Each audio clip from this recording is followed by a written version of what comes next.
జై గురుదత్త శ్రీ గురుదత్త. మనం పాసనంలోకి అడుగుపెట్టే ముందుగా మన అమ్మ ఆండాళ్ళ తల్లిని అంటే గోదాదేవిని ఒక్కసారి నమస్కరిస్తూ ప్రార్థన చేసి ఆ తర్వాత పాసనంలోకి మనం అందరం కూడా అడుగు పెడదాం. ఎందువల్లంటే మన అమ్మ కృపా కటాక్షాలు మన అందరి మీద ఉండాలి కాబట్టి మన అమ్మని ఒక్కమారు మన అందరం కూడా ప్రార్థన చేద్దాం. నీళాతుంగస్తనగిరితటి సుప్తముద్బోజ్య కృష్ణం పారాజ్యం స్వం శృతిశతశిరసిద్ధమజ్జాపయంతి స్వోచ్చిష్టాయాం స్రజనిగళితం యా బలాత్ృత్య భుంక్తే గోదా తస్యై నమ ఇదమిదం భూయ ఏవాస్తు భూయః.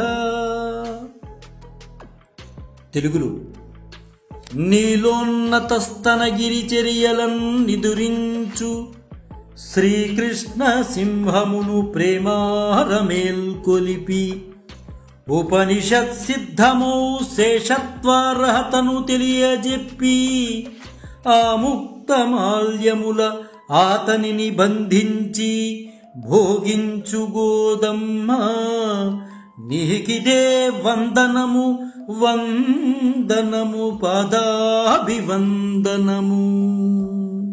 నేడు ధనుర్మాస వ్రతంలో 4వ రోజు, అలాగే మన తిరుప్పావై పాసురాల్లో 4వ పాసురం గురించి మనం మాట్లాడుకోబోతున్నాం. అయితే మొదటి 3 పాసురాల్లో అమ్మాయి ఏం చెప్పిందని సూక్ష్మంగా తెలుసుకుని 4వ పాసురంలోకి మనం వెళ్దాం. మొదటి పాసురంలో మన అమ్మ ఆండాళ్ళ తల్లి గోదాదేవి గోపికలందరినీ, తన తోటి గోపికలందరినీ కూడా ఈ ధనుర్మాస వ్రతానికి ఆహ్వానిస్తూ భాగ్యవంతులారా రండి, అందరూ రండి, చక్కగా మనం ధనుర్మాస వ్రతాన్ని మనం చేసుకున్నాము, మన మనస్సునంతటినీ కూడా భగవంతుడికి అర్పిద్దాము అని చెప్పి అమ్మ చాలా చక్కగా మొదటి పాసురంలో అందరినీ కూడా ధనుర్మాస వ్రతానికి ఆహ్వానించింది. ఇంకా 2వ పాసురంలో అమ్మ పరస్పరం బోధయంతః అని భగవానుడు భగవద్గీతలో చెప్పిన విధంగా మన అమ్మ నియమాలు చెప్పింది. వాళ్ళందరూ కలిసి ఈ ధనుర్మాస వ్రతానికి కావలసినటువంటి నియమాలని అమ్మ అందరికీ, అక్కడ ఉన్నటువంటి గోపబాలికలందరికీ కూడా చాలా సుస్పష్టంగా అమ్మ చెప్పింది.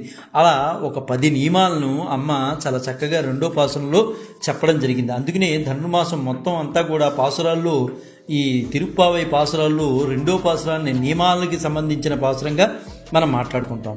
ఇంకా మన అమ్మ 3వ పాసురంలో ఎంత చక్కగా చెప్పిందంటే, ఇక్కడ ఈ 3వ పాసురాన్ని కూడా శుభకార్యాల్లో మన పెద్దలు ఎప్పుడైనా సర్వకాల సర్వావస్థల్లో ఈ 3వ పాసురాన్ని చదువుతూ ఉంటారు మన పెద్దలు.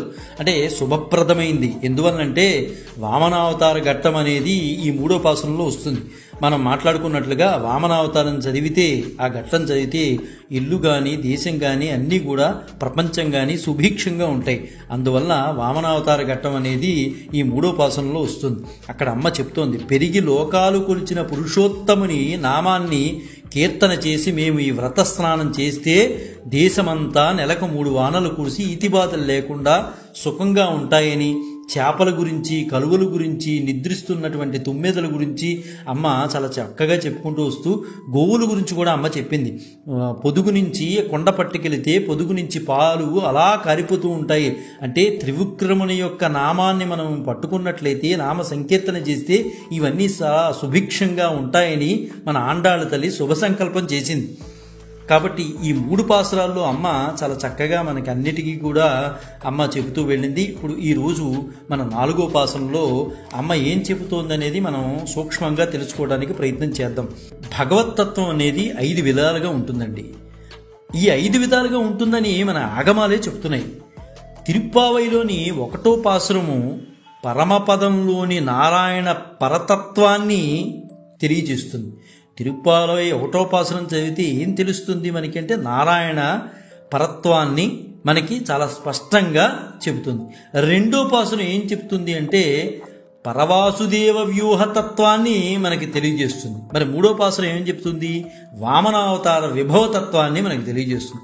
4వ పాసురం ఏం చెప్తోంది? అంతర్యామి తత్వాన్ని తెలియజేస్తుంది. 5వ పాసురం మనకి ఏంటి అంటే, రేపటి పాసురం మనకి ఏం చెప్తుందంటే అర్చామూర్తి తత్వాన్ని తెలియజేస్తుంది. అంటే ఈరోజు మన అమ్మ మనకి ఏం చెప్తోందంటే అంతర్యామి తత్వాన్ని చాలా సుస్పష్టంగా మనకి అమ్మ తెలియచేయబోతోంది. ఎంత చక్కగా అమ్మ గానం చేస్తూ చెబుతుందంటే ప్రతి విషయాన్ని కూడా మన అమ్మ మనకి అందరికీ చెప్పింది కాబట్టి మనం నేర్చుకున్నాం కాబట్టి తర్వాత తరాలకి మనం అందించగలుగుతున్నాం. మన అమ్మ ఎంత స్పష్టంగా అంతర్యామి తత్వాన్ని ఈరోజు మనకి ఈ 4వ పాసురం ద్వారా మనకి చెప్పబోతోంది. అంటే భగవంతుణ్ణి వినయ విధేయతలతో కొలిస్తే భగవంతుడే దిగి వచ్చేస్తాడు. దేవతలను కూడా మనం వినయ విధేయతలు చూపిస్తే దేవతలు కూడా దిగి వచ్చి మనకి ఏమి కావాలంటే అది అందిస్తారు అంటల్లో ఈ పాసురంలో ఒక చిన్న ఉదాహరణ మనం చెప్పుకోవచ్చు. అమ్మ ఇక్కడ ఆ వర్షదేవుణ్ణి ఆడిమలైకన్నా అని సంబోధిస్తూ అనంగానే వెంటనే ఆ పర్జన్య దేవుడు కిందకు వచ్చేసి అమ్మకి ఏం కావాలో అడుగుతాడు. అమ్మ చాలా చక్కగా నిర్దేశిస్తుంది ఈ పాసురంలో. ఈరోజు అమ్మ గానం చేసేటటువంటి పాసురంలో అమ్మే వర్షదేవుణ్ణి ఇలా వర్షించు అలా వర్షించు అని అమ్మ నిర్దేశిస్తుంది. మేము భగవత్ స్నానానికి చేయటానికి వెళ్తున్నాం, ఆ శ్రీకృష్ణుడిని కలవడానికి వెళ్తున్నాం, నువ్వు ఇలా వర్షించు, నీ స్నానంలో మేము తరిస్తాము అని అమ్మ ఈరోజు చాలా చక్కగా మన అందరికీ కూడా తెలియజేయబోతోంది. ముందు అమ్మ ఏం గానం చేసిందో, పాసురాన్ని ఎలా గానం చేస్తుందో మనం విని ఆ తర్వాత దాని గురించి మనం మాట్లాడుకుందాం.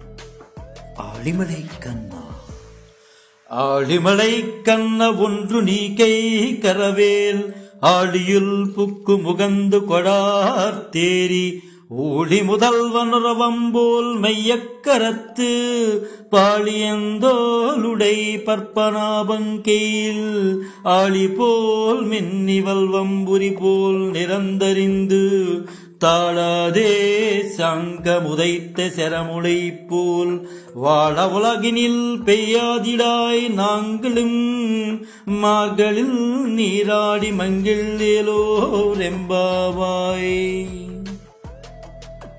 ఓ పర్జన్యదేవ పాలింపరావా సంద్రమ్ముపై వ్రాలి సలిలముత్రావి ఆదిదేవుని ఓలే ఆతసీ దేహుడవై ఆకాశముపైకెక్కి గర్జించుమా సుందరబాహు అరవిందనాభుహస్తాన చక్రమ్ము వలే మెరసి శంఖమ్ము వలే ఉరిమి సాంకరిన్ముక్త శరపరంపరగా లోకమ్ము హర్షింప వర్షమ్ము కురియుమా మార్గశిర స్నానమ్ము చేసి తరించెదము జగతికే మంగళము కూర్చు మన శ్రీవ్రతము. ఆహా, ఎంత చక్కగా మనమ్మ ఈ పాసురాన్ని రచించిందో మనకి తెలుస్తోందండి. ఎంత చక్కగా రచించిందండి అమ్మ.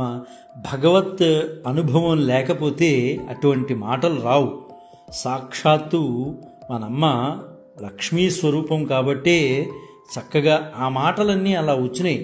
భగవద్ అనుభవం ఉన్నవాళ్ళకే అలా అటువంటి మాటలు, అటువంటి పాసురాలు రాయగలిగేటటువంటి స్థాయి వస్తుంది. మనమ్మ మనందరికీ జ్ఞానోపదేశం చేయటం కోసం అమ్మ పాసురాలు రాసింది. మనందరం బాగుండాలి, అందరం కలిసిమెలిసి ఉండాలి అని పాసురం చెప్తోంది. ఇక్కడ ఎంత చక్కగా చెప్తోంది. మన పెద్దలు అనుసరించినటువంటి సంప్రదాయాన్నే నేను అనుసరిస్తాను అని చెబుతూ మనందరికీ నేర్పుతోందండి అమ్మ. ఈ ధనుర్మాస వ్రతానికి చేయడానికి ప్రధాన కారణం ఒక సత్సాంప్రదాయాన్ని మనకి అందిపుచ్చిస్తోంది. ఇలా వెళ్ళండర్రా, మీరందరూ ఇలా చెయ్యండి అని చెప్తోందనమాట. ఇక్కడ ఈ పాసురంలో అంతర్యామి తత్వాన్ని అమ్మ చాలా స్పష్టంగా చెప్తుందండి.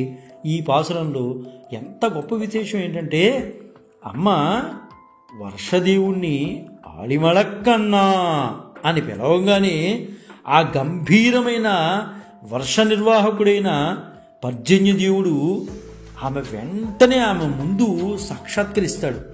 ఒక్కసారి ఆడిమళైకన్నా అనే మాట అనగానే పర్జన్యదేవుడు పరిగెత్తుకుంటూ వచ్చాడు. స్వామి పేరు తలంగానే ఎదుడు సాక్షాత్కరించాడు. అయినా వెంటనే అమ్మ ఉంటుంది, చక్రాకారంలో చుట్టుముట్టి వర్షించు అంటూ గోదాదేవి ఆ కണ്ണన్ అంటే ఆ నిర్వాహకునికే ఎట్లా వర్ష నిర్వహణ చెయ్యాలో, ఆ నిర్వహణ ఎలా చెయ్యాలో అమ్మే చెప్తోంది. ఆ వానదేవుడికే, ఆ వర్షదేవుడికే కണ്ണన్ అంటే నిర్వాహకునికే ఎలా చెయ్యాలో చెప్తోంది అమ్మ. ఇలా చెయ్యి, ఒక చక్రాకారంలో చుట్టి వర్షించు అని చెప్తోంది. ఓ పర్జన్యదేవా, నీ దాతృత్వంలో ఏమాత్రమూ సంకోచించకు. నీ ఔదార్యంలో నువ్వు వెనక్కి అడుగు వేయకు. నీ ఔదార్యం ఎంతుందో అంతా మా మీద కురిపించు. నడిసంద్రములోనికి వెళ్ళి అడుగంట నీరుని పీల్చేసే, వెంటనే గర్జించు. అప్పుడు ఎలా ఉండాలి నువ్వు? ఇక్కడ అమ్మ ఈ పాసురాల్లో ఉపమానాలు చెప్తుందండి. అద్భుతమైన ఇది ఉపమానాలకు సంబంధించినటువంటి పాసురంగా కూడా మనం అనుకోవచ్చు. మెల్లగా గర్భిణీ స్త్రీ మేడమెట్లు ఎక్కుతూ ఉంటుంది చూసావా, అలాగే పైకి ఆకాశంలోకి వెళ్ళు. నువ్వు మెల్లగా వెళ్ళు, ఒకేసారి వేగంగా వెళ్ళిపోకు. నువ్వు సముద్రంలోకి వెళ్ళి నీరుని అడుగంట పీల్చేసేసి ఒక గర్భిణీ స్త్రీ మేడమెట్లు ఎక్కేటప్పుడు ఎలా మెల్లమెల్లగా పైకి వెళ్తుందో అలా ఆకాశంలోకి చేరిపో. సర్వజగత్కారణభూతులైనటువంటి శ్రీమన్నారాయణ్ణి దివ్య విగ్రహం వల్లే మేఘశ్యాముడు లా అవ్వు. నువ్వు నీలమేఘశ్యాముడు అంటారు కదా, నల్లగా ఆకారంలోకి మేఘాల ఆకారంలోకి వచ్చేయి. ఆపై ఆ పద్మనాభుని సుందర విశాల బాహు యుగళిలో దక్షిణ భుజమనందని సుదర్శన చక్రం వలె నువ్వు ఆ మెరుపులు ఎలా ఉండాలంటే, నీ మెరుపులు స్వామి యొక్క దక్షిణ భుజమనందని సుదర్శన చక్రం ఉంటుంది చూసావా, ఆ సుదర్శన చక్రం వలె మెరిచిపోవాలి నువ్వు. అలాగే ఆయన వామహస్తంలో పాంచజన్యం ఉంటుంది, శంఖం, ఆ శంఖం వలె ఉరమాలి నువ్వు. అలాగే శ్రీ మహావిష్ణువు విల్లు శాంగము నుండి వెలువడిన బాణం వలె అసలు నువ్వు అలిసిపోకుండా వర్షించేయాలి. ఎంత ఉపమానాలు చెప్తుందండి అమ్మ, ఎంత చక్కగా చెప్పింది. అక్కడ ఆ శ్రీమన్నారాయణుడు ఎలా అవుతే ఉంటాడో మేఘం కూడా అలాగే ఉండాలి అని చెప్తోంది. పద్మనాభుని సుందర విశాల బాహు యుగలిలో దక్షిణ భుజం ఎలా అవుతూ ఉందో, ఆ దక్షిణ భుజానికి సుదర్శన చక్రం ఎలా ఉందో అలా తయారవు. వామహస్తంలో పాంచజన్య శంఖం ఎలా అవుతే ఉందో అలాగే ఉరుము.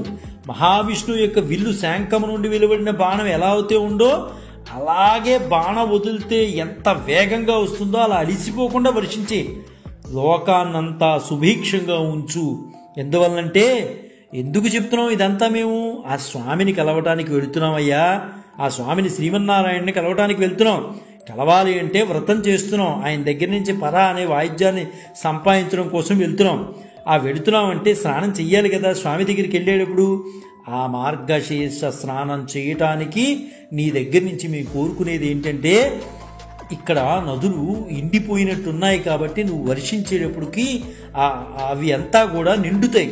చక్కగా మేము స్నానం చేస్తాం. ఇది అందరి గురించి చేసేదయ్యా, నా ఒక్కదాని గురించి చేసేది కాదు అన్నట్లుగా అమ్మ మనందరికీ తెలియజేస్తోంది. మేము మార్గశీర్ష స్నానం చేసి సంతోషంగా సిరినోము ప్రారంభిస్తాం. ఆ సిరినోముకి నువ్వు కూడా అనుకూలించాలి అని వర్షదేవుడికి అమ్మ ఈరోజు పాసురంలో చాలా చక్కగా చెప్తుంది. అంటే ఇక్కడ మన గోదామాత ఏం చెప్తోంది? ప్రకృతిలో భగవంతుని దర్శించింది. ఎంత చక్కగా చెప్పిందండి. అలాగే భగవంతుల్లో ప్రకృతిని దర్శించింది. అంటే ఒకవైపే చూడలేదమ్మ, రెండు వైపులా ప్రకృతిలో భగవంతుడిని దర్శించింది, భగవంతుల్లో ప్రకృతిని దర్శించింది. ఇలా చూసేవాళ్ళేనండి జ్ఞాని అంటారు. ప్రకృతిలో భగవంతుడిని, భగవంతుల్లో ప్రకృతిని చూసేదే జ్ఞాని. కాబట్టి మనమ్మ మనకి జ్ఞానోదయం చేస్తోంది. ఆవిడ జ్ఞాని కనుకనే మనకి జ్ఞానోదయం చేస్తోంది. ఇదే మనం చేయవలసిన పని కూడా. ఆవిడ దగ్గర నుంచి ఆ జ్ఞానాన్నే మనం పొందాలి. నిజానికి ఒక మంచి చిత్రకారుడు ఒక నదీ తీరమున ఒక ప్రకృతి దృశ్యం చిత్రీకరించాడు అనుకోండి, బాగుంది, చాలా అందంగా ఉంది, చూసిన వాళ్ళందరూ చాలా బాగుంది, చాలా బాగుంది, చాలా బాగుంది. కానీ ఆ చిత్రించిన వాడికి ఏదో లోపం కనబడుతుంది. ఏంటి ఏంటి ఏంటి అని ఆలోచిస్తే ఆ తర్వాత ఆ దృశ్యంలో శ్రీకృష్ణుడు వేణు ఊదుతున్నట్లుగా చిత్రించాడు అనుకోండి, శ్రీకృష్ణుడు బొమ్మ మామూలుగా వేశాడు, అదే వేణు ఊదుతున్నట్టుగా చిత్రీకరించాడు అనుకోండి, అప్పుడు ఆ చిత్రానికి పరిపూర్ణత అనేది వస్తుంది. అతని ఆనందానికి అప్పుడు అవధులనేవి ఉండవు.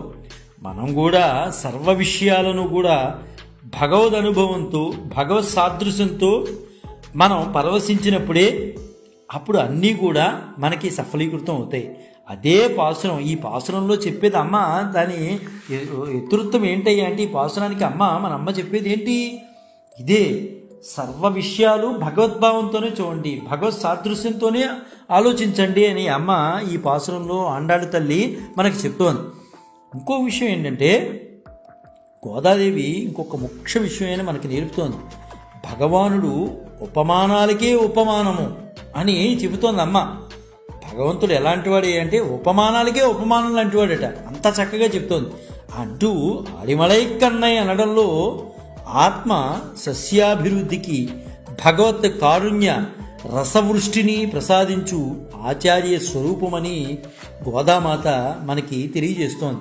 ఆలిమలై కన్న అనడంలో అదే అంతరార్థం అనమాట. మేఘమునకు ఆచార్యునికి గల పోలికను ఇక్కడ అమ్మ విశదీకరిస్తోంది. మేఘము సముద్రంలోని ఉప్పు నీటిని త్రాగేసి మంచినీరును మనకిస్తుంది.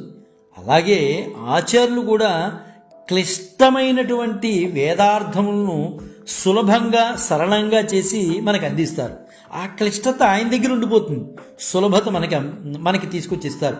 ఆ వేదార్థాలు కష్టంగా ఉంటాయి, వాటిని ఆయన గ్రహించి అందులో ఉన్నటువంటి కష్టాన్ని పక్కన పెట్టి దానికి సరిసమానమైన పదాన్ని వేసి మనకి ఆయన సులభ రీతిలో మనకు అందిస్తారు. అది ఆచార్యుడు మనకిచ్చేటటువంటి ప్రసాదం. శృతి సాగరమున మునిగి తేలి వర్షిస్తాడు ఎవరు? సాగరుడు. అలాగే ఈయన కూడా మన ఆచార్యుడు కూడా వేదాల్లో మునిగిపోయి ఈ వేదం అనే సాగరంలో మునిగిపోయి వర్షిస్తాడు. ఎడారి, పొలము, పల్లము, మెట్ట అని తేడా లేకుండా మేఘము అంతటా సమానంగా వర్షిస్తుంది. ఆ వర్షం అనేది నేను పొలంలోనే పడతాను, మెట్ట భూమిలో పడను, ఎడారిలో పడను అని అంద కదా. ఎడారిలోనూ పడుతుంది, పొలంలోనూ పడుతుంది, పల్లంలోనూ పడుతుంది, మెట్టలోనూ పడుతుంది. అలాగే మేఘం ఎలా అయితే అలా వర్షిస్తుందో అలా ఆచార్యులు కూడా తక్కువ ఎక్కువ, గుణహీనుడు, గుణవంతుడు, మందమతి, కుశాగ్ర బుద్ధి అని తేడా ఉండదు. అందరికీ విజ్ఞానాన్ని అందించేవాడే నిజమైన ఆచార్యుడు. వీడు నావాడు కాబట్టి వాడికే ఎక్కువ చెప్తాను, వాడు నావాడు కాదు కాబట్టి నేను తక్కువ చెప్తానని కాకుండా అందరికీ సమాన దృష్టితో చూసి జ్ఞానాన్ని అందించేవాడే మనకి ఆచార్యులు. అదే ఆచార్యత్వం మన అమ్మ ఈరోజు మనకి స్వీకరించింది. లేకపోతే ఇంత చక్కటి విషయాలు మన అమ్మ మనకి చెప్తోందంటే చూడండి. శిష్యుల ఆర్తినే ఆచార్యులు గమనిస్తారు. శిష్యుడు ఏదైతే నేర్చుకోవాలని అనుకుంటున్నారో దానిని ఇవ్వటానికే ఆచార్యుడు దానికన్నా ఎక్కువ రేట్లు ఇవ్వడానికే ప్రయత్నం చేస్తారు. మేఘంలో కంటే ఆచార్యుల్లోనే ఔదార్యం అధికంగా ఉంటుంది. ఇక్కడ మనం మాట్లాడుకున్నట్లయితే మేఘం ప్రత్యుపకారం అపేక్షించదు, అలాగే ఆచార్యుడు కూడా ప్రత్యుపకారం అపేక్షించక విద్య బోధిస్తాడు. మేఘము తన నీరంతా ఇచ్చి వెలవెలిపోతుంది, కానీ ఆచార్యులు కూడా అంతే, విద్యనంతా ఇచ్చి అయ్యయ్యో ఇంకా నేను చెప్పలేదే, ఇంకా ఏదో చెప్పాల్సింది ఉందే అని బాధపడుతూ ఉంటాడు. వర్షం పడిన స్థానాలను బట్టి ముచ్చపు చెప్పు కానీ, తామరాపు కానీ, తర్వాత కాలిన పెనం కానీ ఆ నీటి యొక్క రూపం మారిపోతూ ఉంటుంది. తామరాకు మీద పడితే వేరేగా ఉంటుంది, కాలిన పెనం మీద పడితే వేరేగా ఉంటుంది, ముచ్చపు చెప్పులో పడితే వర్షం నీరు వేరేగా ఉంటుంది. అలాగే శిష్యుల యోగ్యతలను బట్టి ఆచార్యుల ఉపదేశాలు వేరు ఫలితాలు ఇస్తాయి. అంటే అందరికీ సమానంగా చెప్పినా ఆ శిష్యుని యొక్క యోగ్యతను బట్టి మాత్రమే ఫలితాలు వస్తుంది అని అమ్మ ఇక్కడ అన్నీ చాలా స్పష్టంగా చాలా ట్రాన్స్పరెంట్గా ఉందండి అమ్మ చెప్పేది. ఎప్పుడు కూడా లోకంలో మనకి ఇచ్చిన వారిని ఉదారులు అంటాం. మనం సర్వసాధారణంగా ఉదారులు అనే పదాన్ని ఎక్కడ ఉపయోగిస్తూ ఉంటాం? ఎవరన్నా ఏదన్నా ఇస్తే ఉదారులు అంటాం. కానీ కృష్ణ పరమాత్మ మాత్రం ఉదారులు అనే మాటకి భగవద్గీతలో చాలా చక్కటి నిర్వచనం ఇచ్చారండి. కృష్ణ పరమాత్మ గీతలో తన నుండి పుచ్చుకున్న వారిని ఉదారులు అన్నారు. ఎంత చక్కగా చెప్పాడండి. సాధారణమైన పరిభాషలో ఉదారులు అంటే ఇచ్చిన వాడిని అనుకుంటాం, కానీ కృష్ణ పరమాత్మ తన నుండి పుచ్చుకున్న వాళ్ళని ఉదారులు అన్నారు. ఎంత చక్కగా భగవద్గీతలో ఒక శ్లోకం చెప్పారంటే, ఉదార సర్వ ఏవైతే జ్ఞానిత్వాత్మైవ మేవతం ఆస్థిత సయుక్తాత్మా మేవావానుత్తమాం గతిం. ఎంత చక్కగా భగవానుడు మనందరికీ చెప్పారు. అంటే భక్తుల్లో నలుగురు ఉంటారని స్వామి చెప్తున్నారు. ఎవరో నలుగురు? ఇప్పటి వరకు మన భక్తులు అంటే ఒకడేని మనం మాట్లాడుకుంటూ ఉంటాం, కానీ కృష్ణ పరమాత్మ చెప్పే భక్తులు నలుగురు ఉంటారు. ఎవరా నలుగురు? ఇక్కడ చాలా జాగ్రత్తగా మనం ఆలోచించాలండి. భక్తుల పేర్లు నలుగురే ఉంటారట. ఆ నలుగురు ఎవరు? ఆర్తుడు, జిజ్ఞాసువు, అర్ధార్థి, జ్ఞాని. ఈ నలుగురిని కలిపి భక్తులు అంటారు. ఆర్తుడు భక్తే, జిజ్ఞాసు భక్తుడే, అర్ధార్థి భక్తుడే, జ్ఞాని భక్తుడే. మరి వీరిలో ఎవరు గొప్ప? వీరిలో ఎవరు గొప్ప అంటే ముందు మనకు తెలియాలి కదా. ఆర్తుడు అంటే ఎవరు?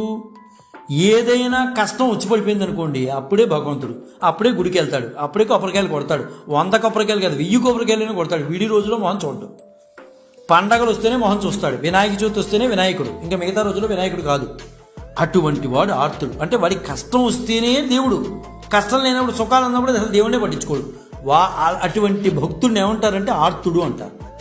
జిజ్ఞాసు అంటే అర్థం ఏంటంటే భగవంతుడి మీద రీసెర్చ్. ఈయన ఏ కాలం నాటివాడు, ఎప్పటి కాలం నాటివాడు, ఎలాంటి వాడు, ఎలా ఉంటాడో తప్పించి ఆయన యొక్క పూర్తి తత్వాన్ని పొందలేడు ఈ జిజ్ఞాసు. తెలుసుకోవాలి అని తపన ఉంటుంది, కానీ భక్తి మార్గంలోకి పరిపూర్ణతగా వెళ్ళలేదు. అంటే కేవలం ఒక రీసెర్చ్ స్కాలర్గా మాత్రమే ఉంటాడు. ఇంకా అర్ధార్థి, వాడు కూర్చున్నా, నుంచున్నా, పడుకున్నా డబ్బుల గురించే ఆలోచన. స్వామి నా కోట్లు వచ్చి పడిపోవాలి, స్వామి నా కోట్లు వచ్చి పడిపోవాలి, నాకు ఈ పని కావాలంటే నువ్వు ఎన్ని ప్రదక్షిణలు చేయమంటే అన్ని ప్రదక్షిణలు చేస్తాను, నా ప్రదక్షిణలు చేస్తే నువ్వు డబ్బులు ఇస్తావు కదా. ఇదే ఇటువంటి వాడిని, ఇటువంటి భక్తుడిని అర్ధార్థి అంటారు. ఇంకా జ్ఞాని. జ్ఞాని అంటే ఆత్మానాత్మ వివేకం కలిగిన వాడు జ్ఞాని. నా లోపల ఉన్నది నువ్వేనయ్యా, నేను వేరే దేవాలయానికి వెళ్ళక్కల్లా, నాలో నువ్వు ఉన్నావు, నిన్ను నేను సక్రమంగా చూసుకుంటే దేవాలయానికి వెళ్ళినట్ల పుణ్యం. నిన్ను నేను అంటే నా మనస్సును పరిశుభ్రంగా ఉంచుకుంటే భగవంతుడికి పండగ వచ్చినప్పుడు చక్కగా విశాలంగా అన్నీ క్లీన్ చేసుకుని చక్కగా పెట్టుకుంటాం మనం. నీ మనస్సును క్లీన్ చేసుకుంటే రోజు భగవంతుడు నీలోనే ఉన్నాడు కదా, అది జ్ఞాని. ఇప్పుడు మన శ్రీకృష్ణ పరమాత్మ కూడా ఏం చెప్తున్నారు? ఈ నలుగురు భక్తులు మంచివారే అంటున్నాడు ఆయన.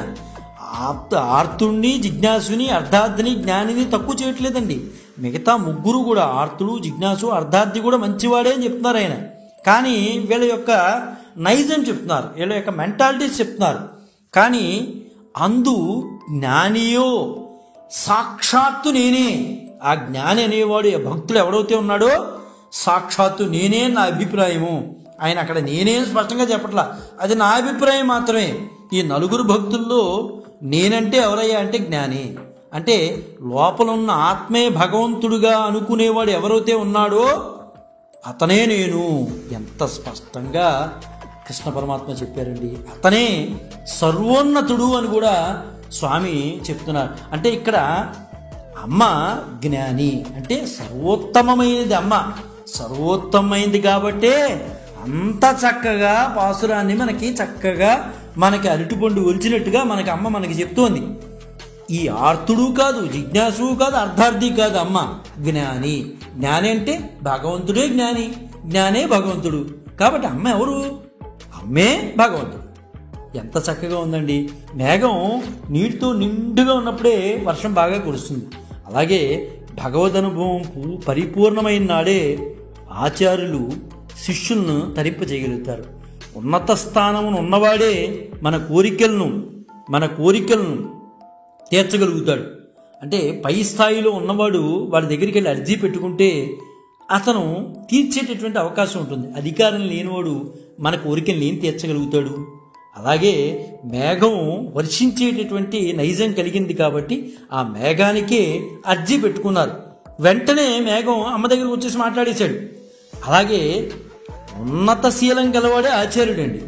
శీలం లేని వాడిని పట్టుకుని నా గురువు నా గురువు నా గురువు అంటే ఆ శిష్యుని కూడా మనం అనువాదించాలి. వాడికి కూడా శీలం లేదని. శీలత్వం లేకపోతే అతను ఆచార్యత్వానికి పనిచేయడు. అతని గుణాలు సక్రమంగా లేకపోతే అతను గురువు అనే పదానికి అర్థమే కాదు. ఎట్టి పరిస్థితుల్లో శీలత్వం లేనివాడు ఖచ్చితంగా అంటే క్యారెక్టర్ లేనివాడు గురువు అనే పదానికి అసలు పనిచేయడు. అలా కాకుండా అలా గురువు ఆ శీలత్వం లేనివాడినే గురువు అంటే ఆ శిష్యుడికి కూడా శీలం లేదనే అర్థం. కాబట్టి ఇక్కడ ఉన్నతమైన శీలం గలవాడే ఆచార్యుడు. శిష్యులను చక్కగా తీర్చిదిద్దుతాడు. మేగుడికి మెరుపు ఉరుము ఉన్నట్లే ఆచార్యుడికి జ్ఞానము ఆచరణ రెండూ ఉంటాయి. అక్కడ ఆచార్యుడు పరిపూర్ణుడే, ఇక్కడ మేగుడు పరిపూర్ణుడే. అంటే అమ్మ చెప్తోంది మేఘం గురించి ఎంత చక్కగా చెప్తోంది. ప్రధానంగా ఈ వ్రతము మనం అలవరుచుకోవాల్సిన గుణము, అసలు ఈ వ్రతం నుంచి మనం అలవరుచుకోవాల్సిన గుణం ఏంటయ్యా అంటే అనసూయ. అంటే అర్థం ఏంటి? అసూయ లేకుండా. మనకు అసూయ లేకుండానే ఉండాలి. ఎందువలన? నేను ఒక్కడనే వ్రతం చేసేసుకుంటే నాకే కోట్లు ఇచ్చేస్తాడు అనుకుంటే పొరపాటు. అందరం కలిసి చేసిన రోజునే ఆ వ్రతానికి ఫలితం అనేది ఉంటుంది. ఇక్కడ అమ్మ కూడా అదే చేస్తోంది. అంటే ఒకరి సుఖం చూసుకుని ఓర్వలేని వాడిని, ఒకరి సుఖం చూసి ఓర్వలేని వాడిని అసూయ అంటారు. అసూయ పరులు అంటూ ఉంటాం మనం. ఎవరన్నా సుఖంగా ఉన్నాయంటే వాడు చూసి ఓర్వలేడు. అక్కడ అప్పుడు అమ్మ అదే చెప్తోంది. అటువంటి అసూయ పరులను తీసుకోవట్లేదు అమ్మ. మన అందరం కలిసి చేద్దాం రండర్రా. మీరు మన అందరం కలిసి చేసిన రోజునే ఏదైనా సఫలీకృతం అవుతుంది. వ్రతం కానీ ఏదైనా సరే, ఏ పనైనా సఫలీకృతం అవ్వాలంటే అందరూ కలిసి చేయాలి. ఈ వ్రతం యొక్క ఉద్దేశమే అది. లోకం అంతా హర్షించేటట్లు వర్షం పడాలి అని మేగుడికి చెప్తూ, మేము నేనేదో చెప్తున్నామని కాదయ్యా, మన పెద్దలు మాకేదైతే మాకు ఆదేశించారో దాని ప్రకారమే మేము వెళ్తున్నాం. మా పెద్దలు ఆనందిస్తేనే మాకు ఆనందం అని అమ్మ చాలా స్పష్టంగా చెప్తుంది. అంతేకాదు, నలుగురితో కలిసి చేసే ఏ మంచి పనైనా అందరూ చేయాల్సిందే. కలిసి సుఖ దుఃఖాలను పంచుకోవాలి. వ్రతస్నానం చేయడానికి అందరూ కలిశారు. పర్జన్య దేవుడు ప్రసాదించే పవిత్ర జలం వీరి స్నానానికి అనుకూలం అనుకున్నారు కాబట్టే అమ్మ పర్జన్య దేవుణ్ణి కోరుకుంది. తాము కోరుకున్న శ్రీకృష్ణుడితో కలయిక ఈ వ్రతం పేరుతోనే లభిస్తుంది. ఆ పవిత్ర సమాగమం ఏ ఒక్కరికో కాక అందరికీ ఇవ్వాలి, అందరూ ఆనందంగా ఉండాలని అమ్మ కోరుకుంది. అది జ్ఞాని యొక్క నిజమైన తత్వం. అందరూ బాగుండాలని కోరుకుంటాడు జ్ఞాని అనేవాడు. నిజంగా పెద్దలు ఏదైతే ఆదేశించారో అమ్మకి, ఆ ఆదేశం ప్రకారంగా, అంటే వేదవాంగ్మయం ఏదైతే చెప్తుందో దాని ప్రకారమే అమ్మ నడుచుకుంటూ వెళ్ళింది. ఏదో పాశ్చాత్య సంస్కృతుల్ని పట్టుకుని వెళ్ళలేదు అమ్మ. వేదం ఎలా అయితే చెప్పిందో దాని ప్రకారంగానే అమ్మ నడవలసిన పరిస్థితి అనేది వచ్చింది. అందుకనే మన అమ్మ వర్షదేవుణ్ణి ప్రార్థించి వర్షం కురవలసిందిగా అమ్మ ఆజ్ఞాపించింది. అక్కడ ఉన్నటువంటి గోపికలందరినీ కూడా అమ్మ పాసురానికి రమ్మని, అదే మనం అందరం కలిసి పాడుకుందాం, కృష్ణ ప్రేమతత్వాన్ని పొందుదాం, కృష్ణుడి నుంచి పరాణ వాద్యాన్ని పొందుదాం అని మన అందరం కలిసి శ్రీకృష్ణుని కలయికతో మనం అందరం కూడా తప్పించిపోతాం. ఆ కారుణ్య రస వర్షంలో మనం అందరం కూడా తడిసిపోవాలి. అలా తడవాలంటే, స్వామి దగ్గరికి వెళ్ళాలంటే ఈ పర్జన్యుడు వర్షం కురిస్తేనే మనం ఆ వ్రత స్నానం చేసి ఆ కృష్ణుడి దగ్గరికి వెళ్ళగలుగుతాం. మనం అందరం కూడా చాలా సంతోషంగా ఉండగలుగుతామని ఇక్కడ అంతర్యామి తత్వాన్ని, శ్రీకృష్ణుని యొక్క అంతర్యామి తత్వాన్ని చక్కగా అమ్మ చెబుతూ ఏమి చెప్తోంది? శ్రీవ్రతం చేసి అందరూ కూడా నిత్య సంపదలతో దేశం కూడా సుభిక్షంగా ఉండాలి. రెండర్రా మనం అందరం కూడా మంగళప్రదమైన ఈ వ్రతంలో చేరుదామని అమ్మ అందరినీ కూడా ఈ 4వ వ్రతం, అంటే అంతర్యామి తత్వాన్ని ప్రబోధించేటటువంటి ఈ 4వ పాసురంలో అమ్మ మనందరికీ కూడా చక్కగా బోధించింది. రేపటి పాసురంలో, అంటే 5వ పాసురంలో మనం అర్చామూర్తి తత్వం, అమ్మ చెప్పేటటువంటి అర్చామూర్తి తత్వాన్ని తెలుసుకోవడానికి మనం ప్రయత్నం చేద్దాం. రేపటి రోజున అందరం మళ్ళీ మనం కలుసుకుందాం. జై గురుదత్త, శ్రీ గురుదత్త, శ్రీపాద శ్రీవల్లభ చరణదాసుడు, మాణికొండ రాజశేఖర శర్మ, రాజమహేంద్రరావు. స్వస్తి.